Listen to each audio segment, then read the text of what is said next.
Hello, guys. Welcome back to the Girls Lounge Cast. And today we have a special guest, Kelsey. Obviously, as we talk and stuff, you'll hear. But if you're not watching the video, we have a different guest today because Liz is busy during her flight attendant training. So, we had to call Kelsey in. We have known Kelsey since forever. She's been on the podcast. Two other times, I believe, was like a fangirl episode and then like a game episode. So Sis is a seasoned pro over here. She's the only guest we've had on here, and the only guest that we've had on here that has been on so many times. And this is definitely not the last time. So I'll let Kelsey introduce herself. Hi, everybody. Thank you for the nice introduction. Happy to be here. Always honored to fill in or just be the third honorary guest. So hopefully, hey, if you like this one, maybe go back and listen to the old ones because those were fun, especially the Jeopardy episode. I liked that one. Yes, you guys go listen, get our numbers up. But we'll follow like the same format pretty much as our other episodes. But I mean, you guys can see the timestamp, so do what you will with that information. But we're gonna get into, of course, what we've been up to. I can't remember if I said this in my last podcast episode, but I finally got my hands on Remi's book. And since I've got it, I've cooked slash made three things. I made the chocolate covered strawberry smoothie. I made like the lemon linguine shrimp pasta and the little bacon crispy wrap thing. Now the wrap part did not do well for me. So it was basically just like a bowl with the hash brown eggs and bacon. And that was still good. I'm like, period. But yeah, and I think I've realized that I don't like cooking. I'm more of a baker. It's just the whole process of making the list, going to the grocery store, and finding every aisle. I was like, oh my gosh. I hate it here. I usually have only had to do that for like baking, but like for actually cooking, I'm like, I can't believe I have to do this like a lot more when I move out and I don't have my parents cooking for me. And oh my gosh, imagine when I have kids. Uh-uh. So, but I'm still gonna try to like keep pushing forward and cook different things because I mean, honestly, my pasta wasn't that bad. I mean, my dad even took some to work, so I think it was good. But yeah, and then the other thing is I'm so close to the end of the semester, you guys. Technically, this is like my last week of school when we're filming this, and then next week is when I graduate, and it's like finals week. But I don't have any finals. I just have one more final project to do, and then I'm done. But I'm so glad we're here. Definitely in the future, I'm gonna have to do like a full like maybe a YouTube video or say something on the podcast about like, the end of life. I mean the end of my school identity in life coming to an end. See, I was like, I also got Remi Cruz's cookbook. Oh, Remi Cruz Parsons. Let me not disrespect. Ma'am is married, but I also got her cookbook. I have yet to try cooking or baking any recipes, but I did see the chocolate strawberry smoothie and I was like, ooh, that also leads to like one of my favorites of the week. But living alone, I'm like, I'm the only one living here. I need to cook for myself. I can't like go out to eat and like get takeout every time. So like I wanted this book so bad. And like I feel like with Kennedy and Elizabeth also being like fans and like also like being different stages of life, we all kind of have like that, I don't know, what do you call that? Overlapping interest of just like learning how to cook or like just trying new things. So me and Kennedy already talked about how one of our hangouts we're going to designate it to just making recipes from her book. And that's a whole content idea right there. TikTok, YouTube, anything. And I feel like I think I'm pretty good at cooking. And if Kennedy's good at baking, boom, it'll be perfect. So let's see. This past weekend, so I live in this city where like there's an actual trinket store that like sells like real Sunny Angels and Smiskies and other blind boxes, which I kind of help provide that to Kennedy and Elizabeth. So they were doing a trinket swap this past weekend, and I was like, okay, I have a couple children that I don't mind swapping if like it comes to a good like match, whatever. So I went to that, and when I tell you all, I took like I don't know, like 10 or 11 of my figures of my Sunny Angels to just swap and see, because this is only like my second swap that I went to. So the first one I had no idea what to expect. So the second time I was like, okay, I have my little basket and now everybody can see what I'm offering to swap. Felt like a seasoned pro when I came in. And when I tell you, I got such good picks, and Kennedy and Liz can attest to this because they have, like, since they got into Sunny Angels, they have wanted the Rainy Day series forever. And I was able to swap for a Rainy Day series my first time that I went, and this second time around, I was able to get another one, which I don't know if it's my luck or what, but I really didn't think that I had that good of like options to swap with, but you know, to each their own. And I got like a cat series one, I got a like two or three from the Marine series, and all three of us like the Marine series too. But I did the trinket swap. It was really successful on my part. Got home with some new children, and then see, I also this past week has, I mean, while we're filming this, it's Derby week. So this Saturday it's the big day. It's Derby. What do they call it? The Run for the Roses.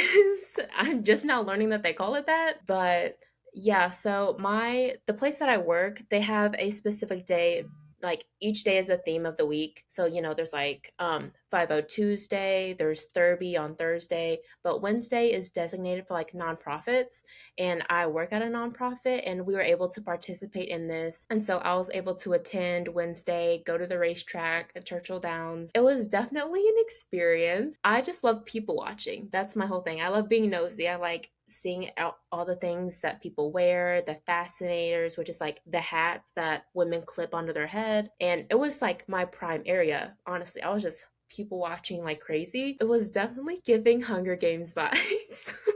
I will say that.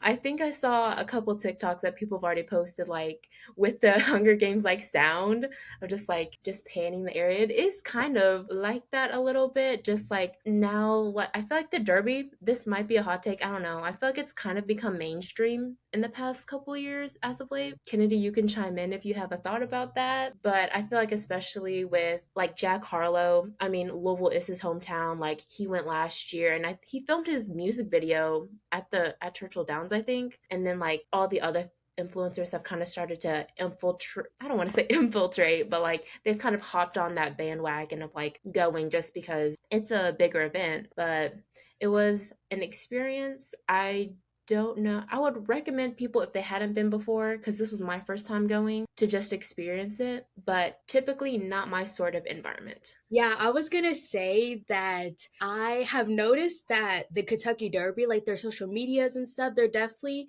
trying to emulate things that I've seen from other sports, such as like F1 and tennis, with like them growing popularity and becoming more mainstream. I've seen the Kentucky Derby try to emulate that, and I remember seeing an article about like, oh, these are all the influencers who are going to the Kentucky Derby, and I did see one of those influencers post like the Hunger Game TikTok, and people are like all upset about that. And like even like the Kentucky Derby TikToks, I go to the comments and it's just like people hating. But I definitely do think, as a girl who lives in Kentucky, I would definitely love to go to the Derby at least once, or like a Derby event, something leading up to it. So yeah. Also, so okay, two thoughts. One, Kelsey being there before all of us, I'm like, good, she's giving us all the tea, all that. And then I just realized, because you said you're going, like you went because of your work. Y'all, Kelsey didn't even have a job the last time she was on the podcast because we were all still in college. That's crazy. That just like clicked in my head. I was honestly thinking about that too, because usually we do like a little like what we've been up to at the beginning, and I was like, wait, the last time I was on, I was like, I was still an intern, like I still had roommates and all that. It's definitely been a big gap in between, but I feel like this is a good theme, a reoccurring theme. I come on like every year, just I mean, maybe it could be more often this year. You never know. I mean, you know, with Elizabeth, you know, in the air, like the majority of the time, who knows, you know? She might forget her mic. Hey, I don't mind substituting. She already did, so check. Kelsey is really trying to be the honorary co-host, and I'm here for it. So comment down below, like this video, all that stuff, so she can be a co-host. If not, then Kelsey blame it on the listeners. But yeah, that's all we've been up to. So now we're gonna get into our faves of the week.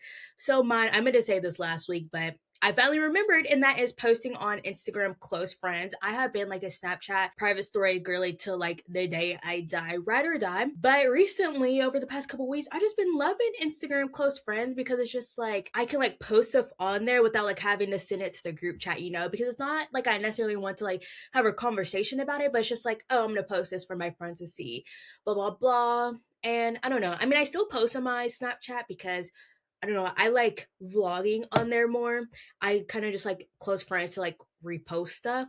But yeah, I don't know. I just really like it. And I feel like all three of us, all four of us, sorry, I had to do quick math. I wasn't counting myself in the three at first, but all four of us in our little friend group, I feel like we're all more on Instagram anyways. Like none of us are on Snapchat unless we're like watching each other's private stories or posting on our private stories. Because I know I'm not really stopping anyone except our friends. So yeah, like Instagram is low key the move. Like low key Instagram, you're coming back to number one in my heart. Let me just hop on to the close friends on Instagram, because when I tell you all, that is she's my number one. That's my baby. She's iconic. Yeah, that's Instagram close friends. That's the best thing that they ever did, even though they're basically copying Snapchat. Like the fact that it's just so easy to, as you said, to repost things, just like it's relatable to you and it gets your point across. You don't necessarily have to start a conversation. You can choose to comment, you can like it. Like that is my favorite thing ever. And I don't know, like yeah, like, that's all I have to say. It's my favorite. I'm glad people are hopping onto it. My one little last note is about it is my one con is I feel like the post to close friends is too close to the my story, like to post on your regular story, because there have been many times where I've been close to posting. And like I don't post anything bad, but I'm just like, this is a whole like another personality that like my main Instagram doesn't need to see. Oh, for sure. I think there's been a couple instances where I've accidentally hit like my regular public story. And good thing I'm not famous because nobody's running to watch my story. And I can just quickly delete that. Nobody saw it. It's good. Let's see. My favorite of the week. Okay, guys. If you live in Kentucky or the vicinity, you know our weather is terrible. Like it's unpredictable. Mother Nature hates us. One day you're wearing a tank top, the next you're wearing a hoodie. So, my favorite of the week, allergy medicine. Okay. Zyrtec. I get mine from Costco. But when I tell you I've been waking up with headaches, I'll get headaches throughout the day. I've been sneezing last night. I sneezed 4 times in a row. I'm like, God, please. Please calm down. I literally woke up and it was cold, literally cold the whole day. Yeah, that one has me. And I think last week, yeah, this my timing with how you all record, I'm still getting used to. But the most recent episode that just came out, Elizabeth, she sounded a little sick, and I was like, yep, that's exactly me. That is, yeah, that's just weather in general. Let's see, my next fave, smoothies. Going back to Kennedy, what she's been making, I got like a NutriBullet and I love that thing. I have a little like protein like already made smoothie, but then I add like it's just vanilla flavor, but then I add like the fruit and honey, peanut butter, whatever. Obsessed.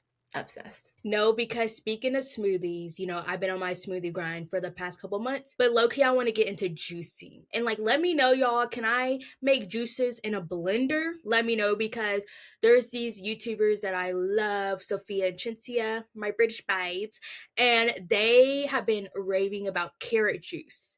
And I'm like, the way they make it sounds really good because it's like ginger, lemon, orange, and like a bunch of other stuff. So I'm like, that actually doesn't sound bad at all. And I just love the bright orange color. So I'm like, y'all, should I get into juicing?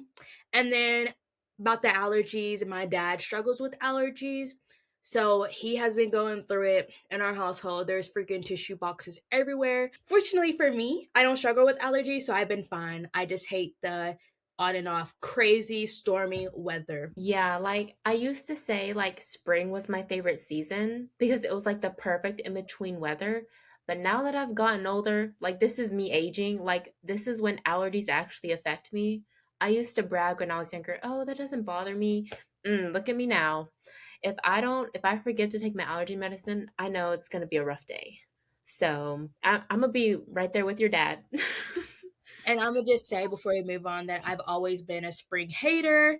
No one saw the vision, but I'm glad people are, becoming they're coming to the light of knowledge. And then now we're gonna get into pop culture, which we have a lot to talk about, you guys.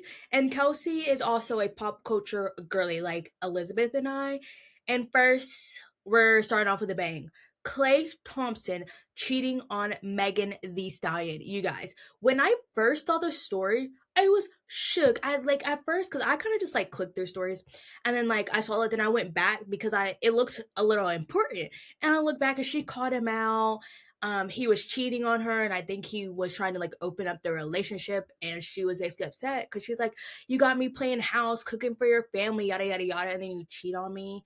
Insane. And then because of all this, she has ended up leaving her Maloon. What is it? Moulin Rouge? Moulin Rouge. Isn't it Moulin Rouge? Moulin Rouge, exactly that. God forbid a Southern girl can't pronounce nothing, guys. But she's ending that like a week or two early, which I'm like, no, like Megan, don't let this nasty man take away more from you than he already has. And I just hate that. And it just says more about men who they will have the best of the best. Like it truly does not get better than Megan Thee Stallion, and they will still cheat because for some reason they just have something wrong with them internally. Girl, I'm right there with you. Like when I saw her story, literally sickening, sick to my stomach. Because I remember watching her during this past Thanksgiving. She made the Thanksgiving meal for his whole family. Are you joking? Are you joking? Exactly, word for word, bar for bar. You had her playing house. Like this really seemed like a stable relationship. I thought I was gonna see a big rock on her finger one day, and then this comes out, like truly, and like her talking about how like she had to deal through like his mood swings during basketball season. Like you had her going through all that just to be like, oh, I don't know if I can be monogamous. Like okay, you just wasted everybody's time, and now nobody likes you. Like half the world hates you right now. That part. And I'm like, Klay Thompson, I didn't even really knew who you was until Megan Thee Stallion. So you're gonna go back to being someone that I don't even know who that is. All I know that you play basketball. Okay, big whoop, yada yada yada. The most interesting thing about you was that you dated Megan Thee Stallion. And I know his parents are sick because they're not gonna have anyone cooking some good food for them anymore.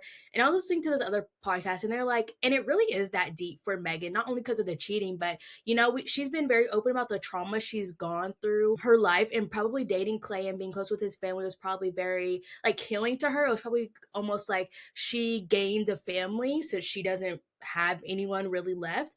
And so that's just like even more diabolical to like have Klay take that away from her as well. It's just like disgusting. But I hope her leaving kind of helps girls seeing that, be like, okay, he can be this, this, and this, but like at the end of the day, if trust and all that type of stuff is like broken, leave. Do not give him any more chances. I was gonna bring that up too. Like, she lost both of her parents. Like, I mean, she just none of them, neither one of them are alive anymore. Her mom or her dad. So yeah, exactly. Having that like familial like environment, like I'm sure like she really felt like supported and like relieved and just like everybody wants to have that like familial environment, like a positive one obviously, but yeah, that's just it just really makes me want to say like men ain't S word. I don't know if I can cuss. So Name, bleep. exactly. Exactly. That reminds me of that SNL skit. Do you remember that clip? Yes, yes. When somebody said it in the crowd. Yes, I'm like, ooh, the crowd ate with that one. But yeah, speaking of relationships, we have Kelsey's face. If only you guys are watching. I love this topic. Okay, let me say what it is first, and then I'll get into my thoughts. People magazine a couple days ago allegedly confirmed that Harry Styles and Zoe Kravitz are engaged after 8 months. And people are trusting people because apparently, in order for something like this to be published, like you have to go through certain rounds of like credibility and like credible sources. So, we'll see. But like, I remember we first talked about the rumors, and I was like, well, she's wearing multiple rings, and people wear rings on their like engagement finger, ring finger, whatever, all the time. But then I started seeing pictures with just that ring, and it just very much seemed like a engagement ring. So I was like, oh. But then some people who like actually follow her, because like granted, I am not someone who really like keeps up with her, even really knows who she is. Sorry. But they were like, well, she's doing this jewelry collab. And I'm like, well, maybe that's the truth. I don't know. But I mean, she's been seen wearing just that single ring. I think there's some other pictures that came out of her recently. And she's kind of like hiding her ring finger and just like her left hand in general from the pictures. So I guess we'll never know. But I mean, it definitely has all the Harry fangirls in a tizzle. Speaking as a hairy girl, I I honestly just don't know what to say because okay, I'm not going to be one of those parasocial girls. Like I am a grown woman, but I just don't think like it's been they started dating like 8 months ago. It hasn't even hit a year yet, and just knowing from the track records, the public track records of both of their past relationships, I just don't know if this engage if like they're actually engaged. Or if like what if she is like the collab with the jewelry brand Israel and she's just like kind of doing this as like promo leading up to that. Like I'm just throwing out possible things that are happening. I will say like I don't really have like an actual opinion on the relationship itself. I will say I'm very sad that him and Taylor Russell did not end up together. I loved her down. She just seemed so classy, so elegant, natural. She was not saying like Zoe Kravitz or anything isn't, but like there was something about Taylor that was so like just silently like is that like silently beautiful? Like does that even make sense? Like just something that you admire from afar, sort of thing, like a museum. Yeah, like she's just like naturally chic. Like she doesn't have to try. Like that's just her natural aura. Exactly. KT said exactly what I was wanting to say. Very sad about that. And all of the edits now I'm seeing of Coming Up Roses from Harry's album, edited to Taylor Russell, I'm just like, makes me a little sad. It's like, oh, it just gets me. It gets me a little bit. But honestly, like, I don't know. Like, I truly, like, just don't know. Like, I don't have any malice towards this relationship. Probably it's different compared to, like, when Harry was dating Kendall Jenner or, like, Taylor Swift. Like, that's a whole different thing because I was younger back then, too. So, but they're like, he's like a grown ass adult now. So, I don't know. Who knows? Maybe they get engaged after 8 months and they end up together years from now. It's just crazy because I'm like, it's so fun being on the outside because I know like on the inside when someone, a celebrity you love is like dating someone, nothing's funny. But like when you're on the outside, I'm like everything is funny. But I have like no real thoughts, but I'm just like the fact that if it's true that they are engaged after 8 months, I'm like, this is just such a Hollywood thing. Like everything is like so accelerated in their world, I feel like. And with their both, public histories, like Kelsey touched on, it will be interesting to see like how this plays out if they are engaged. Because what do you mean? This is the third time a guy has gotten on his knees and proposed to her, and like Carrie has. I mean, has this man ever been single for like longer than like a couple months? I don't think so. But I don't know. I From what I've seen, they look like a really cute couple. And the Taylor Russell era, I've kind of been getting TikToks of that now, but like I remember like when they were dating, I only remember seeing a couple of pictures. But then now with these edits, I'm like, wow, this is like a full blown like thing. Same with like Olivia Dean. I'm like, where was I? Like I must have been, honestly, I was probably too obsessed with Timothy Chalamet to be focusing on anything else. But I'm just like, wow, I did not realize it was a whole thing. And it makes me think, Harry, how did you fumble Taylor Russell? Like now I'm looking at you different. Because how did you fumble her? But yeah, I definitely think, I don't know. I wonder if when we're in New York City for Harry's concert, if we will see Harry and Zoe walking around because we know they love a good walk around the city. Oh my gosh, literally, I was thinking the exact same thing. So, like, what if they're still together by the time he's like doing his Madison Square Garden concerts? Like, we have to be walking the streets of New York like 24/7 if we want to stumble upon him. Like, do you really think like do you think even during his concerts, like, well, like that whole how long how long is he doing that? Like a month? Yeah, Like 30 days. yeah. So like do you think that whole month he'll be like regularly like just still be walking around New York, or do you think because he knows like fans are like specifically going to be in this area, like he'll kind of be backing away a little bit? That's a good question because I feel like I mostly see him like I think I don't know, this is just like me like gathering the little bits I've seen. I think he might be staying in Brooklyn and then like he walks the Brooklyn Bridge or something of that nature. And because I remember they're like, yeah, like Harry walked from Brooklyn all the way to Manhattan, to a certain point for like his SNL thing. Which, if you guys have walked the Brooklyn Bridge, that is insane because that bridge walking it is no joke. It really isn't. But I don't know. I feel like I could still see him like going on walks, but maybe not as frequently, or maybe he takes a different route, or maybe he stays more in Brooklyn.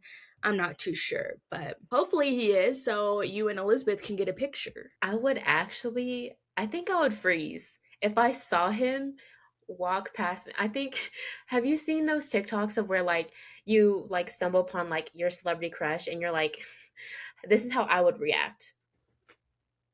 Like it's just like you freezing, or it's like, oh hi, like your shoes. Good album. Like I would do something like that. Like I don't even know if I'd have the nerve to even ask him for a picture because I don't want to bother him. But like I want to let him know that I know who he is, sort of thing. Just like appreciate, like as a friend, as a fan for like multiple years. I just want to like, show my appreciation, like just acknowledge. But I don't know. I think I would like actually piss myself. No, I feel that. Sometimes I think about that. I'm like, I said I have all these visions, dreams about like what I would say, but then I know I would just like my heart would drop and I'm like, I can't say nothing. But yeah, y'all manifest that we see, if not Harry Styles, some other famous people. Cause surely, celebrities are joining the tour or like want to see him touring and stuff like that. I don't know. We shall see. But next, speaking of touring, Olivia Rodrigo has announced new tour dates. Ask me if I'm going. I'm not. Unless someone wants to fund me going because I'm broke. I'm a brokey. But I think tickets go on sale soon. And I did look at all the dates and like, whew, sis is really putting in that work. I think people might be a little mad because she's in arenas over stadiums, I believe. And people are like, girl, just go to the bigger venues already. Which low key, I love Olivia Rodrigo down, but I'm still low key mad when her first tour ever, she was like, well, I still want to have the feel of like an indie small artist. And she did like these small theaters. I'm like, girl, the people want to see you, but I digress. The closest places to me as of now, who knows where I'll be by the time these tour dates stopping, I manifest I'll be somewhere else other than my hometown. But she is stopping in Chicago for 2 days, Nashville for 2 days, and probably New York City too. But I would love to go. Hopefully I even like the new album. I feel like I will. But I'm like, what's with artists dropping tour dates before the new album? I'm like, you have a lot of trust in your work, which like period. Because I mean, you guys ended up loving Harry Styles' album, and you also bought tickets beforehand. But I'm like, woo, girl. I guess it's a new trend artists are gonna be doing because I mean, they know people will buy the tickets regardless. I looked at her tour dates and I was like, dang, she's gonna be in Chicago when like a week after that we're going to New York, I think. Like a week or two or something like that. Because I think that one's like October 10th or something. But yeah, I don't know why like it's become a thing, like a promotional thing to release the tour dates before the actual album. I think because like I don't know if like these artists just have so like much faith in their fans that like the fans want to see them. Like it doesn't matter if their songs are good or bad, they just want to see them, which like I kind of understand. Like at that point you're kind of getting the more loyal real fans because some people like if they're just there for the music, they just not purchase the tickets. I don't know. But either way, me and Elizabeth were like, we're gonna see our husband. It's gonna happen, no matter what. If the album is terrible, I guess we're just there for the vibe. So another pop girly that, well, I enjoy her music. I don't know if you're like, did you go through an Ariana Grande phase? Not really. I mean, like, I listened to like some of her songs like back in the day, but I wasn't a big, what do they call her fans? Arianator? I don't know. Yes. Okay. So Ariana Grande, she just released that she's going to be dropping another album called Petal or Petals. I don't remember if it's singular or plural, but it's like I feel like we're gonna get like a different vibe from her. I mean, she's divorced now. I think she's still dating that one ugly man. But like this is apparently like her first album cover that like her hair's down. Like her hair has always been up or something like that, but like this time it looks more like she's just free and like free of worries, all of that. So I'm kind of interested. People are already speculating. Oh, she's been hinting this album name for years because in the song with her and Mac Miller, he says like picking petals every time or something like that. And then she has like her makeup brand, one of her like names for I think I don't know, like her palette or lip gloss or something is called Petal, and people are like, "Oh, so we're just clueless." But I'm actually looking forward to it. I like her music. I liked her last album a lot, and I think she was like one of my top either top artists or like one of her songs was like my top song. But I love a pop girly. Sabrina, Olivia, Tate, Tate. She's yep. But Yeah, period. I feel like there's people who listen to the pop girlies and people who don't. Because in the last episode, Elizabeth was like, I don't really listen to her. And I feel like Elizabeth is more of a Gracie Abrams girl. And I feel like that makes sense. Like someone needs to make like girls who listen to Gracie Abrams and girls who listen to Sabrina, Tate, and Olivia, and like the characteristics of each. But yeah, I will be interested to see what TikTok says is popping about this album. But all I have to say is Ariana Grande, she is putting in that work. Like, what do you mean she's been working on music while probably like filming Wicked and all that at the same time and doing everything? Like that girl does not stop working. And y'all, instead of talking about her body, talk about all this work she is doing. yes, I meant to say also like a lot of people think that this is going to be her last music album because she is kind of getting more into acting again. Like she's coming out with she's going to be in like a comedy movie or something soon. And so like and she obviously like already like played her dream role of being Glinda. So, I mean, I feel like she's like at a good place to just retire. Like she's done all of her dreams, accomplished everything. Like she could easily just like go into hiding if she wanted to. I agree. And then now we're going to talk about a more serious topic, you guys. No funny business from here on out, JK. But me saying we're going to talk about something serious immediately starts joking, and that tells you everything you need to know about me, I guess.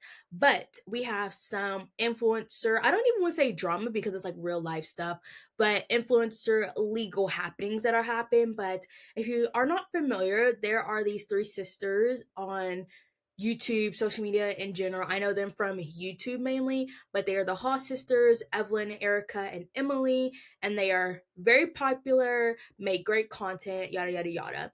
And then Evelyn, she's the older sister, and I feel like the brains, the brains and the operator around everything. And recently, there have been speculation that her and her ex Ben broke up, blah blah blah, and then recently some charges were made public, and it was found out that Ben was getting charged with strangulation and like being abusive to Evelyn. And it really has just caused this whole commotion and conversation on social media. When I found that out, I was like, ew, like he is disgusting. Evelyn posted a video kind of like not going into detail about everything, but kind of like confirming like yes, that's all true, but obviously she cannot speak on it because it is a lot of legal stuff going on.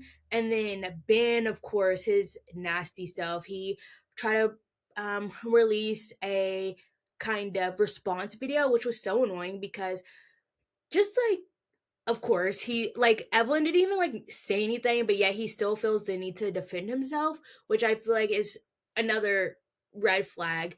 And the fact that like I don't know, that it was really weird seeing people be like, "Oh, I'm gonna take Ben's side now," and it's like you guys are have to be children because you guys don't understand. These men will abuse you and then lie because they care about people's perception more than like the actual truth. And Ben kind of brought up, exes and trying to say that Evelyn was abusive to her exes or whatever.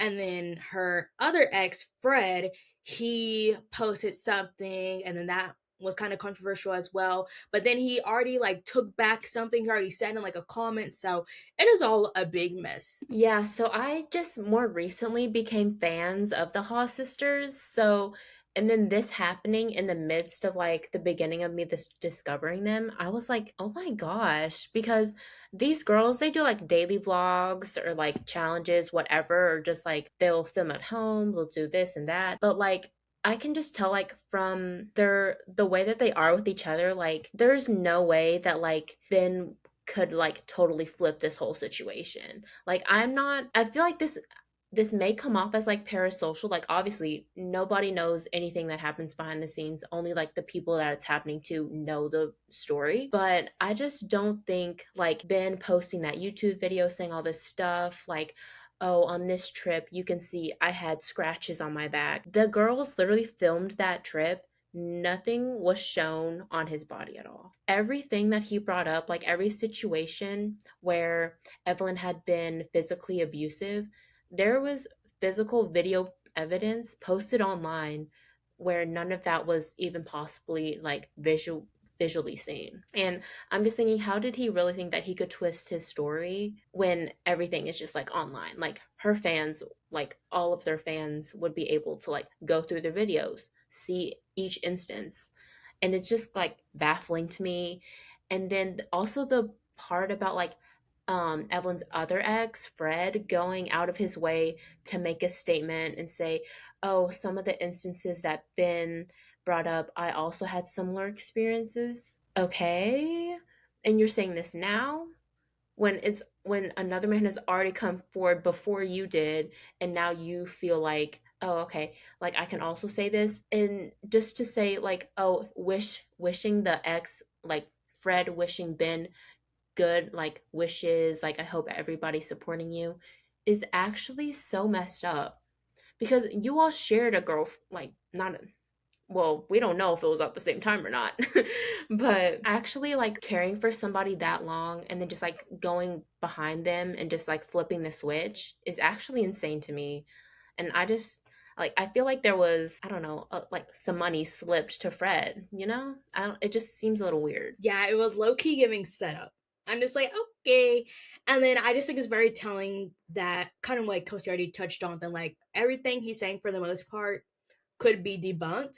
And the New York Post actually like made a whole article about everything. And they're saying like, the police report, like there's video, not video, but like photo evidence, I believe, but like Evelyn was left with like bruises all over her body and stuff like that. And it's just like I don't even want to say like if what Ben was saying was true, but like let's say like it was true that like she was just cheating and stuff. Just because someone cheats or whatever, that does not warrant physical harm in any way. And people made a good point that it's so interesting how he is focusing on this Evelyn stuff when he has bigger fish to fry because he is obviously being investigated for like fraud or whatever with his cryptocurrency, and they're like he's just using this to just kind of like not talk about the other stuff because like let's talk about why they were in that hotel in the first place, because he was hiding out from like being like having to be faced with the crimes of the other stuff he's been involved in.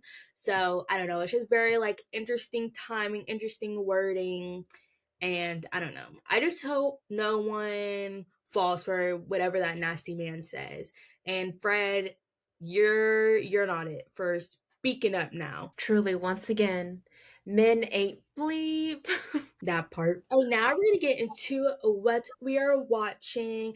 I'll quickly mention mine quickly because me and Kelsey have a movie that we really need to dissect with you guys. But I'm still pretty much watching what I mentioned in the last episode. I haven't been the best at my TV watching because school has been killing me. But hopefully we can get back to my regular programming.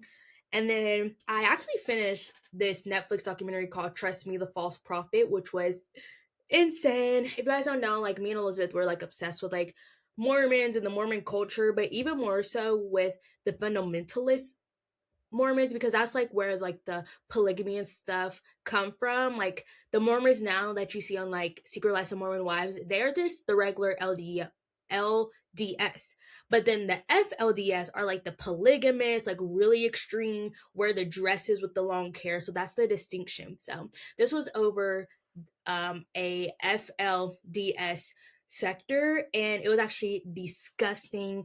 It follows kind of like, so we all know like Warren Jeffs is in jail because, you know, they be trying to marry underage girls.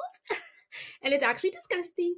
And so basically, since he was in jail, this one guy in this one community in Arizona was like, well, since this prophet is taken, I'm the new prophet. And he got like all these other families involved, and it was a really bad thing. But it's like a really interesting documentary, and I'm kind of obsessed with like the two people who are like producing the documentary, I guess you could say, because they're kind of like this eccentric couple who are very Hollywood-esque, and they basically decided to like go undercover, get footage of this cult, and like they helped expose them and like send them in to the FBI and stuff. But I'm kind of obsessed with them, like, period. Y'all ate that. So I would recommend it if you like that type of stuff. I feel like I'm so behind on like this part of pop culture because my thing is like I really only watch shows like if they're mega like popular, like Stranger Things. Obviously, I had to watch that, but like Secret Lives of Mormon Wives, I've still yet to watch it. I did watch Dancing with the Stars when Whitney and what was the other girl's name? Jen. Yeah, Whitney and Jen were on that season. I did watch that. And then like more drama about like Whitney and this stuff kind of like obviously like overlapped with Dancing with the Stars. So I definitely need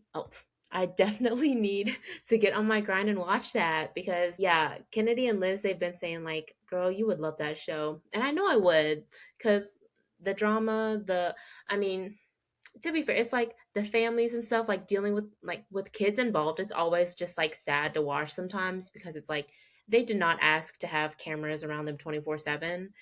But I mean, if the parents are the ones the main troublemakers, like that's interesting. I would say mostly dad talk is the real villain. See, I have heard this on past episodes. So I just know I'd be so mad about that. Always trying to take over when the show is literally Mormon wives, not Mormon husbands, but that's your all's and my take, even though I haven't even watched the show.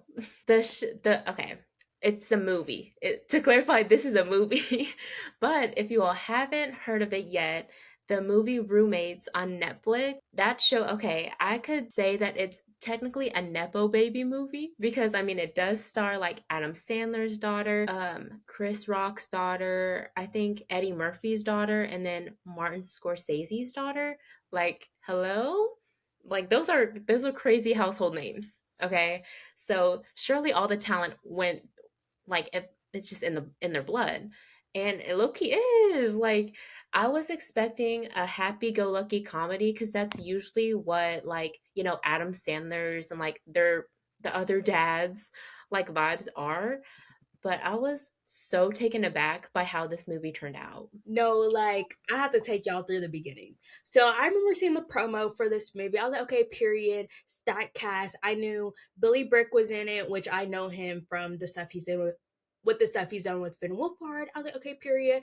And then I saw that one of Adam Sandler's daughters was going to be in it. I had no idea Martin Scorsese's daughter was in it, and I saw that old girl from Euphoria, Rue's little sister, was in it as well. So I was like, period, stat cast, and I thought it was a TV show, but I had no idea. Like, I didn't even like really watch the trailer or whatever, and I thought it was gonna be a rom-com, but I was surprised when it turned out to be a horror movie. And I don't actually literally mean a horror movie, but it was like, wow, like this movie was gonna trigger a lot of people. But I really loved, okay, we're gonna spoil everything, so sorry, but I really love the setup of the movie because it's like there's these two roommates currently who are like struggling with, being roommates, and they're going to like it's not an RA, but like I would call her an RA. I forgot what they called her, but she used to be on SNL actually. But they go to her and then she tells them the story of roommates, and then that's like how the story goes. You guys, so it's Adam Sandler's daughter is like the main character. Her name is Devin, and then Chloe East, who plays Celeste. And you guys, So first it starts, we see Devin struggling with friends, and then obviously when it goes to like college, like I would call it orientation. I don't know what they called it, but when they're at the campsite, and she meets Celeste, who seems to be like, oh, that's gonna be her best friend, and I'm like, oh, like this is gonna be such a sweet movie. Like she's gonna find her friend, she's gonna find her boyfriend. You guys, let's just say quickly after they left orientation, it went downhill. And let's just say I knew it was going to be bad when Celeste, like, low key ghosted Devin after orientation before moving. I'm like, yep, red flag number one, not communicating. I honestly like I feel like there was just like a gut feeling like, oh, something's gonna go wrong. Like there's no way like it was this easy for her to like straight out of high school to just automatically meet her new best friend. That whole orientation was so weird. Cause what do you mean you're gonna have freshman orientation at like a campground with like I don't know, it was like zip lines and canoes, like what kind of budget? Like you're telling me like my tuition was spent on us finding our new friends and stuff while like camping, like that's crazy. But I feel like this movie like everybody can relate to if you've ever had a roommate, like not even like it doesn't necessarily even have to be college, like people just need roommates sometimes to to split rent. And the horror movie, I mean the horror situations that people have had like with not knowing the person that you're gonna live with, honestly is like the most relatable thing within this movie. Like, hopefully, not to an extreme for everybody else to where this movie makes it out to be, but it's just like everybody knows a Celeste, who is the worst Bill. scenario roommate you could ever have. And for me, I'm like, I've been kind of lucky with the roommates in the sense I've never had to deal with the Celeste because Celeste did not know boundaries. Because what do you mean you're wearing my underwear, you're wearing my clothes, you're using my stuff? I lend you what $2,000? Like I had my dad pay for us to go on spring break, and you can't pay him back. And just like a liar, a manipulator, and just crazy, crazy, crazy. But I feel like we all, like Kelsey said, we all know a Celeste in some way or form. Like she just has characteristics of people that I'm just like, if you're like this, you genuinely can't be my life because that is like too stressful. And just she was just so type B. I said absolutely not. And let's just cut it to the chase. Spring break when she kissed Michael. You guys, I was sick. And see, and Celeste tried to be like slick and set Devin up to sing, knowing good and well Devin is shy. And Devin, she pushed through it and had her moment. I was like, ha ha, Celeste, you mad, you mad. And then when Celeste walked up to Michael and kissed him, I literally was in bed like, what? What? I think that's the part that made me text Kelsey, like, Kelsey, you gotta watch this because I can't believe what I'm watching right now. Like, it is just insane. I'm just like this is how you know this is a fake reality TV show. Like whoever's in the writers' room, like y'all might be a little removed from reality because if this was real life, a fight would have kicked off. No matter the race or gender, a fight would have kicked off. I'm like, if I was Devin, I would, instead of running away, girl, I would have walked straight up to them and beat Celeste first and then beat Michael second. Like, it just had to have happened. Like, I just can't believe, like, we left that scene with no fight. I feel like if that is one suggestion to the writers, I would have said, put a fight in here. No, low key though, like I feel like the writers, they knew what they were doing, being like going to the extreme. But also, I'm so happy that they didn't have Devin end up with any man. Like that's very realistic though, because there's no way that you're gonna end up with your campus crush the first time. Like there's just no way that's possible. And adding on to the manipulation of Celeste, when I tell you, there was I knew something sick and twisted was gonna like occur. Like more twisted than she already been, like messing with the family, with like getting close with the brother, like all of that stuff. Uh, and then finding out, okay, yeah, we're spoiling this movie, y'all. Finding out that Celeste literally like was hooking up with Devin's campus crush, and but also Michael, he knew what he was doing. He knew that they were roommates. Pisses me off even more because how do you think this is gonna go? Well, first like you and Devin or something, and then you're hooking up with Celeste. You can't have both. This isn't gonna be no like three-way like relation. This isn't happening.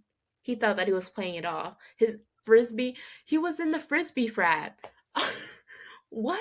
Honestly, I'm glad Michael was there because a lot of people on TikTok had been like, I was shook, but then there's like people like me, and it's like, obviously, I've never experienced a Michael, but like, we've all seen a Michael. We've all seen men act this way where it's like, yep, they will surely play in your face and be like, I like you, give you all these hints, yet they're hooking up with someone closest to you.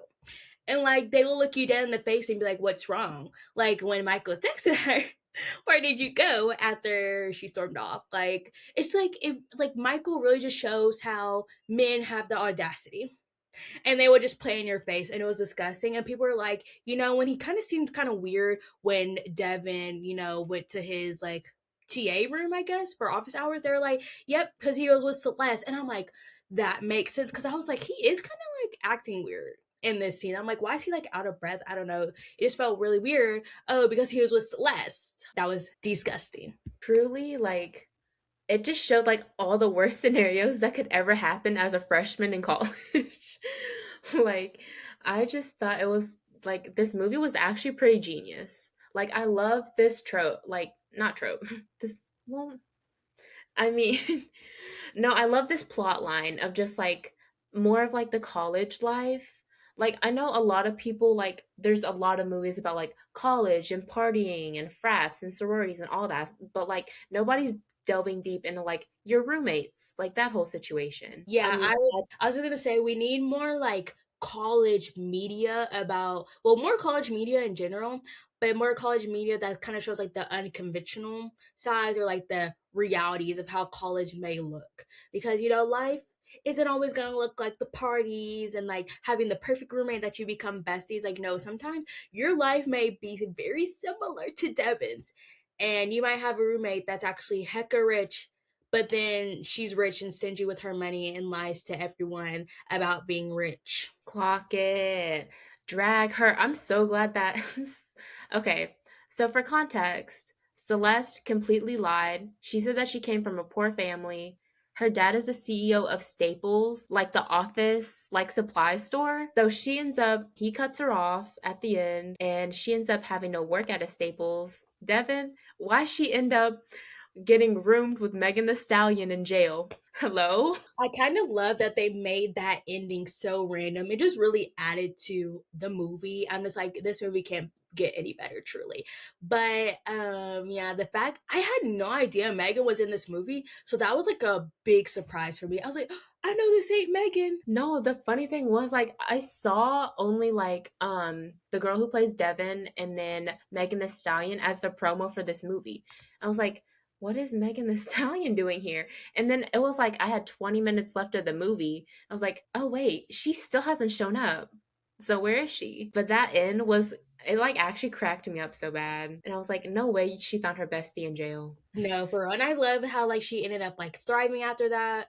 And I feel like she gained a lot of confidence after that presentation where she called Celeste out. That scene ate. And Celeste had the nerve to sit there and act like, oh my god, what? But like, girl, you brought this onto yourself. So I'm glad Devin caught her out and that she's thriving. And I'm glad that Michael ended up balding by 25 because he sucks. He's a loser. And I'm glad the gay brother had his moment too because what Celeste did to him was horrible. Truly, if you all have made it this far in listening and you haven't watched Roommates, this is the sign so you can connect the dots and listen to all these random details that we put in and be like, oh, wait, Kelsey and Kennedy, they were right. They were right. So, once again, we need more college, like as you said, college what'd you say? Like, Unconventional. yeah, unconventional details of like the college life, like overcompensating, which also they're filming for season 2 right now. So I'm excited about that. Sam, we are big overcompensating Mary Beth Barone, Benito Skinner fans over here. Love them. But my last note is, dare I say, this is one of the best Netflix movies that have been produced ever. It genuinely was one of the best movies I've seen in a while. Like, dare I say, movie of the year?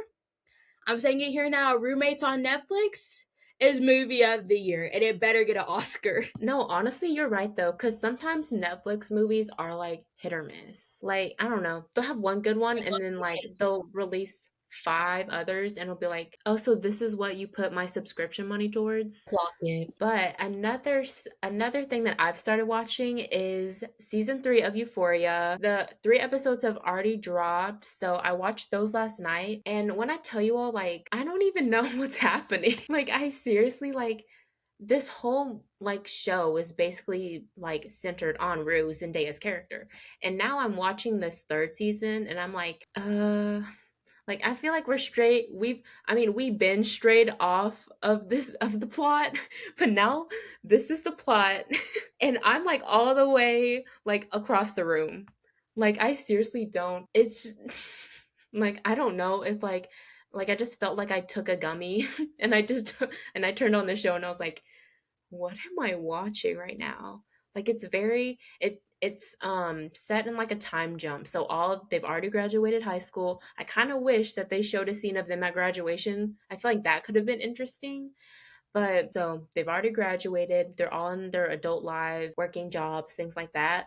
And when I tell you, Cassie and Nate, I don't know what has happened since graduation, but Nate has become such a like he's lost his like dignity or something. Because what do you mean he's like listening to everything that Cassie tells him to do? Like if you'd watch Nate from season 1 into season 3, you think, oh, he's like brainwashed.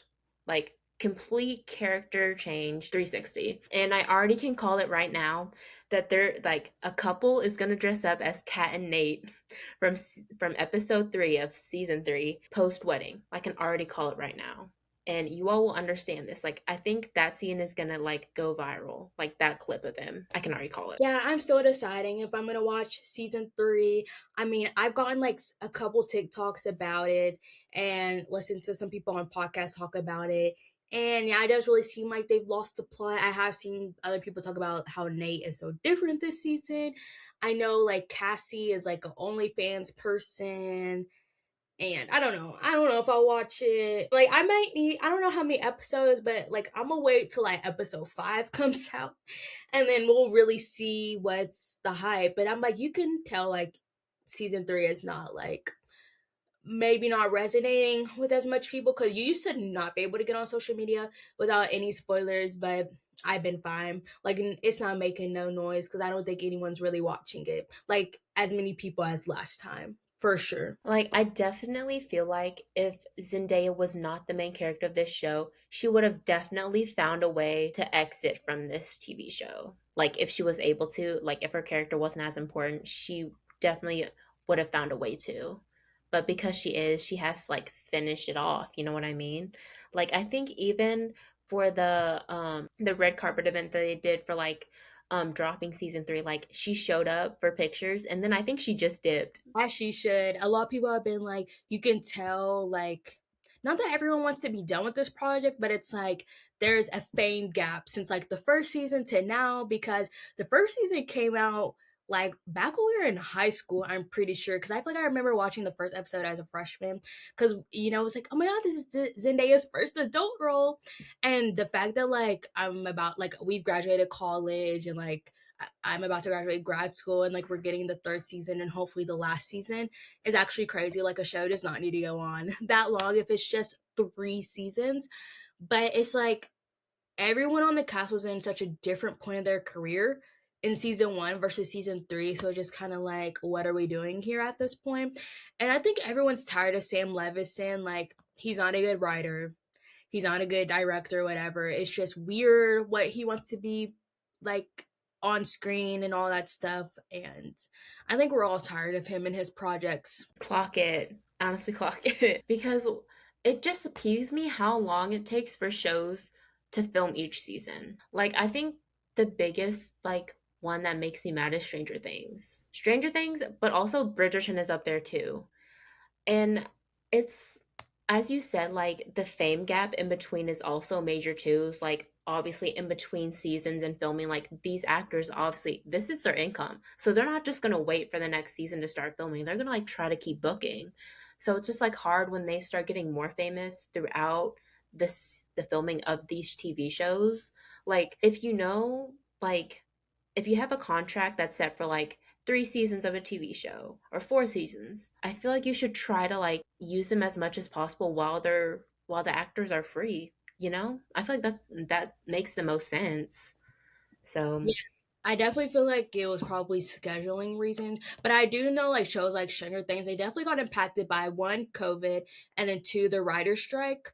But I'm like, it gets to a point, like it truly does get to a point that's like, maybe you guys should cancel it, and maybe you guys should reboot the Society season 2, get us back. Like I will forever advocate for that show coming back. yes, dude. Okay, speaking of the society, one of the characters from the society is in season 3 of Euphoria. So we can connect that little dot. I was like, wait, I know him. There's no way. But I mean, he's compl- I mean, he's not playing a two one-off character. I feel like they're both a little crazy, but yeah, that was. I feel like it's always just so funny seeing like one character from another TV show in a completely different one. Like, I don't know if you noticed it, but do you remember the cousin in The Summer I Turned Pretty? Like the one that everybody hated on? Yes. They were in Roommates. Yes. Okay. So like I saw that, but I was like, is that? And I was like, oh, I'm pretty sure that is. And then I just moved on. Yes. Yes, it was. I was like, ain't no way. I'm seeing who I'm seeing right now. And now we're gonna be moving into kind of like the topic of our episode. Oh, I shook my camera, but it's not really like a topic. We're just gonna be ranting about a couple things. The episode is kind of like long already, so I may combine some of my two, but we just love yapping, you guys. But my first thing I feel like I just had to come to the mic and tell you guys about is me and Kelsey specifically need to see Mal and Kicks, but I've already looked. I don't think anywhere near us is showing it, unfortunately. Not even Regal, which I'm like, you guys suck. You guys tell us to watch the movies, and the movies aren't even near us. So that's annoying. But whenever it comes on streaming, I'll be sad. Like, you guys, if you don't know, Devin Bostick is in it. Barbie Friera, I believe, is how you pronounce her last name, from Euphoria seasons 1 and 2, is in it. And it's a rom-com that's essentially like my dream life. She's like this writer who's going to be like interviewing this indie like rock band in Montreal, and I think it's like a little romance in it, and I'm like, yep. I'm like, that is my dream. That is my dream. So I'm like, I need to see that movie. I'm like, Devin Bostick, that is the OG, like, we love him, like that's gonna be my husband. And he just looks so good. I found out he was 6 foot the other day, which I'm like, that changes things. I'm like, that truly changes things, and I'm obsessed with him. And that just leads me back to my point that rom-coms are so back. I feel like there's so many rom-com TV shows and movies that are coming out. And we need more whimsy in Hollywood, because not everything needs to be traumatic, which I do love a traumatic story here and there, but like I definitely do think rom-coms, like we need them back in full force, and I would love to support them all. But you guys, show them to me or release them quicker to streaming, please. I know we're trying to get movie theaters back, hence all the marketing that goes on, even though Timothy Chalamet like thinks it's only ballet and opera dying. But I do think, I do want to go to the movie theaters more, which actually there's a study that came out that said Gen Z are like the most, like, we're the primary like moviegoers now, which I thought was interesting. But yeah, either way, rom-coms are back. I'm gonna try to support them, you guys. And me and Kelsey, whenever Mal and Kicks comes out on streaming, we need to watch it together. I low key think Gen Z is the prime moviegoers because of the internet. Because, like, all of these trends that happen, like, people love dressing up now to go to the movies. I don't know what movie did that start with. Like, I don't even remember. But, like, people started, like, dressing up for Wicked. They're wearing green and pink. The Super Mario movie, Minecraft. Now, Michael Jackson, that biopic is out. Like, everybody's dressed up in the black and the glove and the hat. And I'm, like, living for it. Like, I love how theatrical our generation is, because we seriously just like we'll do it for the bit, and I love that. I feel like a part of it is low key because like Gen Z, we're yearning for community, because so much of us, I wouldn't say necessarily that we grew up online, because I feel like a majority of us, since we are Gen Z, we just grew up in the like with technology, I would say, for a majority of our lives. So with technology, like even though it makes us more connected with people, I feel like physically we definitely are more isolated and lonely than other generations. But I feel like when we have like these big like community things, like all dressing up together for a movie and stuff, and it's like a little connection thing, and our generation really loves it. Our generation loves a good bit. Exactly. And I was, what was I going to say? I also want to see, like, now that we're just talking about movies, one, The Devil Wears Prada 2. We need to see that. And I know the movie theaters are going to have that everywhere. So we're definitely going to see that. I also want to see Me, You, and Tuscany, which it has, is it Halle Bailey? That's her, right? Yes.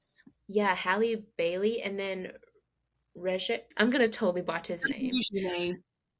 Yeah, the guy from the first season of Bridgerton, who is the main male lead, he's in it. And I'm like, okay, this can be tea. This can be so tea. So those are also two other movies that we need to see. I feel like we don't necessarily need to spend the movie ticket money on Me, You, and Tuscany because I feel like that'll probably end up on like Hulu or Max or something like that. And see, and that's like another thing about like the whole like movie thing, and even to the point of like what Timothy Chalamet was trying to say is just like with streaming and stuff now, and with the expensive like movie ticket prices and like popcorn prices, like you guys have to give us a reason to go to the movie theater, which I think also kind of plays into like the dressing up bit a little bit, because it's like we're not like there's some movies that we can be like, yeah, I'll wait till streaming because it's just like cheaper. We get to stay home in our comfies. We're not paying $30 for popcorn, candy, and a drink. But yeah, that's my 2 cents on that. So I also think that I think in the past you have already discussed that me and Kennedy have been helping Elizabeth's family. Her family owns a Mexican restaurant in our hometown, and we've been helping them with marketing.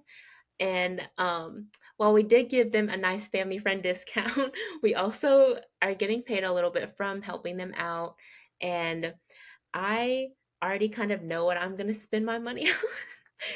So we can kind of talk about this a little bit.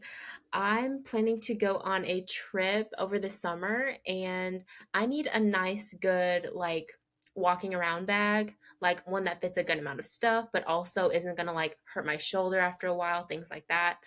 And I think I found the perfect one. The business is called Good Totes. And I think they're Asian, like I think their company is like set in Asia somewhere. I don't remember which country, but I love their marketing. That's one thing after like going to school and like taking marketing classes, I'm always going to look at the marketing. I know Kennedy does that too. So I love how they post on their social media, things like that. And also like their bags. I've been wanting a croissant bag. So if y'all don't know what that is, if you know what a croissant is, it's kind of just like that, like it, but in a bag. And it has like the bag has like the kind of like the crinkly look of how a croissant looks, but it's like shaped like, like this if you're watching on video. But it also like it can be a shoulder bag, but also I could wear it as crossbody. So my thing is like I always like with the shoulder that I always have my bag on always ends up sore if I'm, just like walking around for a long time. So I'm definitely investing in a cute bag for travel, anything. Yes, I thought this would be a funny topic because I'm like, that is just so like girl math of us, and just like girls who love to shop that was like, we're getting all this money and instead of saving, we're like, what are we gonna spend it on? So I have my eye on a couple of things. Let me go to my notes app. So first, I want to buy at least 1 to 2 pairs of jeans. I recently have just been like, I just want to change my wardrobe in the sense of like dressing for my body type more. And I just need new jeans because a lot of them have fell victim to accidentally being put in the dryer, so they've shrunk and stuff. So I just want 2 new good pair of jeans, hopefully from Old Navy. But like if not, I might look at American Eagle because I really like their jeans that I've had in the past. Or maybe even Abercrombie, but I know those are like super expensive and like that's an investment. So hopefully Old Navy plus through because typically they always have sales. Like last time I went in there, their jeans were like $24. So I'm hoping it's the same energy when I go again. And I've had a pair of Old Navy jeans in the past. Unfortunately, they have shrunk, but when they did fit and stuff, I really loved them and the material. And then I have a couple of things that have caught my eye at Sephora. Specifically, there's like some lip products. Like, I can't help it. I'm a lip girl. And then I have this one sunscreen that I love. And I actually just ran out. So I need to get some of that. And then Cycler is in Sephora now. So I'm like, ooh, maybe I'll get some things from there. But like, kind of like buying like scented stuff is kind of risk online because you can't smell it. And then I don't have any like basic t-shirts. So Uniqlo has these $20 shirts, mini t-shirts, which I think will be perfect for my body type. And people have said great reviews on it. Like, I went through TikTok and the reviews on the actual website. And they're like these basic tees, and they're like a little bit shorter than normal t-shirts, but they're not crop tops, which I love. Like, that's like the perfect length for me, especially with a short torso. So like a lot of regular t-shirts are like too long for me, and it bunches up and it's not cute. And so I just want to get like basic colors, but they have like a decent amount. So hopefully they like work out for me. So so the bag that I'm getting, it's only like a small portion of the payment that we're receiving. So I've also been thinking about getting a little like side table for my entrance, like right next to my door, for my apartment. And I love the idea of having a purse bowl. So for all the girlies, I'm sure you all know what a purse bowl is, but it's a little bowl that you keep like and just put all the things that like you usually keep in your purse, but in that bowl, so you can just easily just like switch out your bags, go to your door, put all the things in the bowl from, I mean, all the things that are in the bowl into your purse. So it's just quick and easy. And I need more convenience. Like literally like I'll just have things like thrown around that like I like to keep in my purse, but I'm like I switched out in between, and like sometimes I forget to put this in there, sometimes I forget to put that. And so I need a little side table for my door and then a bowl to put on top of it. So I feel like I've just kind of, since moving into my apartment, I mean, it's hitting a year.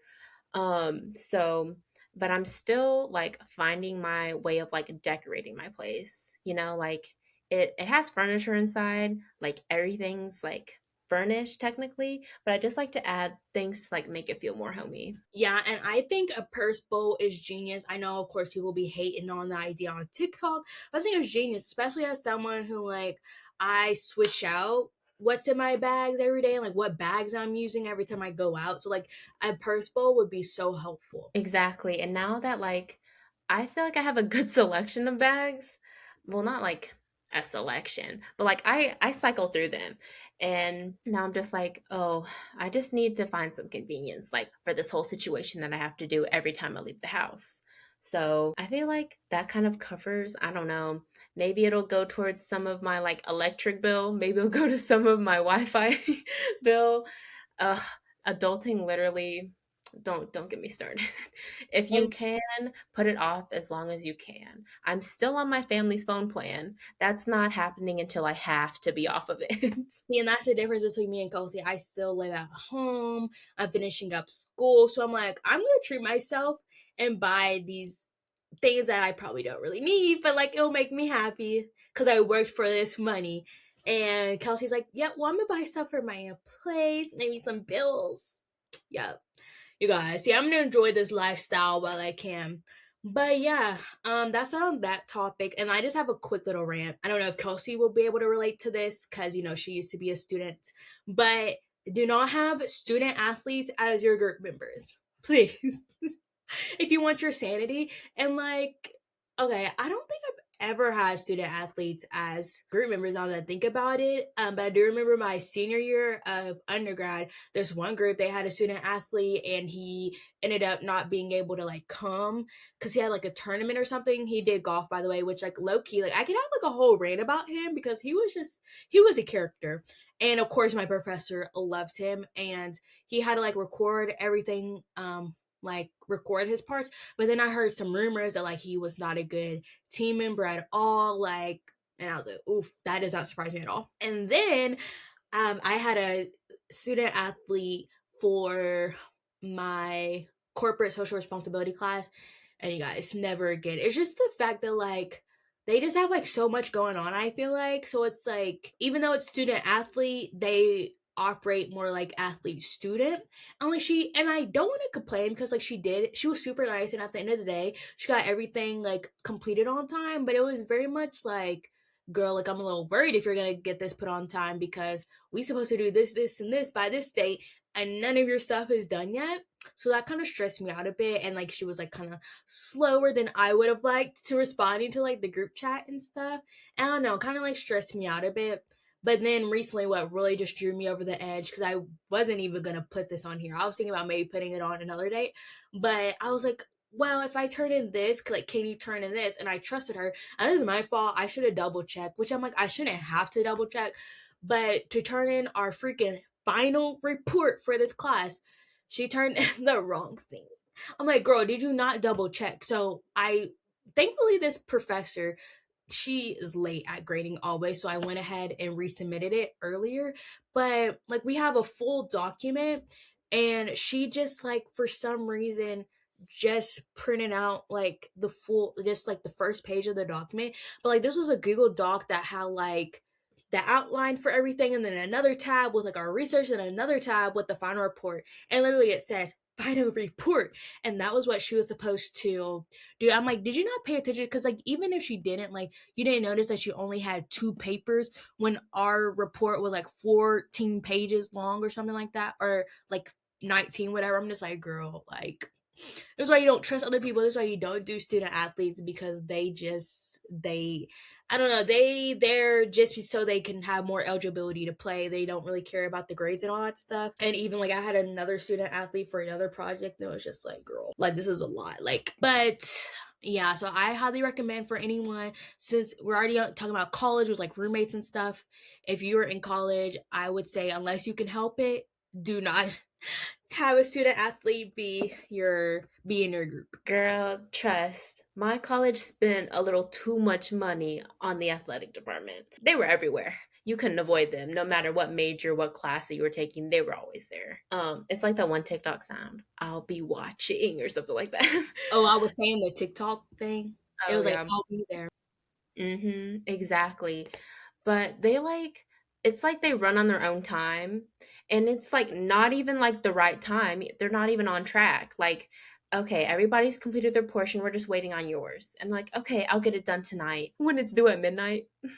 Okay. Okay. So you're gonna have me do your part just in case you're not able to do it by that time it's supposed to be turned in. Okay.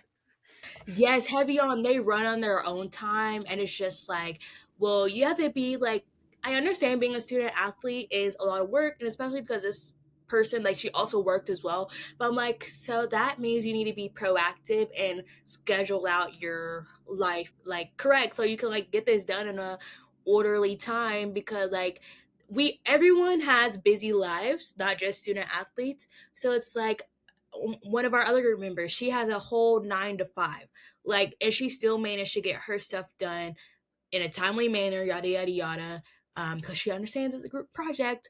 But yeah, that's just, it really made me mad. I'm just like, I am so glad that this is the last group project I ever have to do in my whole entire life, and I'm done with school. No more student athletes, thank God. Girl, I just hope there's no student athletes in any of your work environments, in your adult working careers. Surely those team members are good. But yeah, I still can't believe though, like even in grad school, like people are still acting like that. 'Cause like undergrad, okay, yeah, like you're technically still just like, messing around, like doing whatever, and you prioritize things differently. But grad school, like that's extra money on your end. So you think people would take it more seriously. Girl, you would be surprised. Some of the stories I have to tell about some professionalism, but that'll be another podcast episode. So one of the last topics that I actually want to discuss is forgetting that I have free will. Basically, doing what I want. That's another TikTok sound. I've been doing what I want. But like, I don't know. Like sometimes I'll just like have like an out of body like thought and be like, wait, I could just get up and leave right now. Like nobody's stopping me. Like I'm pretty sure like after this, our recording, like we've been recording for a while. I thought I was gonna like cook dinner. I think I'm actually gonna go out. I think I'm gonna go out and pick something up. Like that's my free will kicking in. And nobody's gonna stop me. I have my own car. I got gas. Ugh, sadly, like the gas prices, y'all don't get me started. But I don't know if you like have these thoughts either. Like, oh, I really could just like go out of my house and like go do this. I feel like I unlocked that mentality when I was driving and had a car for 2 weeks before Armageddon happened or whatever. But I that was truly like I was exercising my free will because there was one time I was like, you know what, I want to go to Seven Brew. And we don't have a Seven Brew in our town, but we have a town that's like, what, like 20 minutes away or whatever, 15, 20 minutes. And I'm like, I literally can just drive there. It's an easy drive, a straight shot. And I picked up a friend on the way and we literally just got Seven Brew and back. And I was like, wow, this is free will. Like I can literally just like up and go anywhere.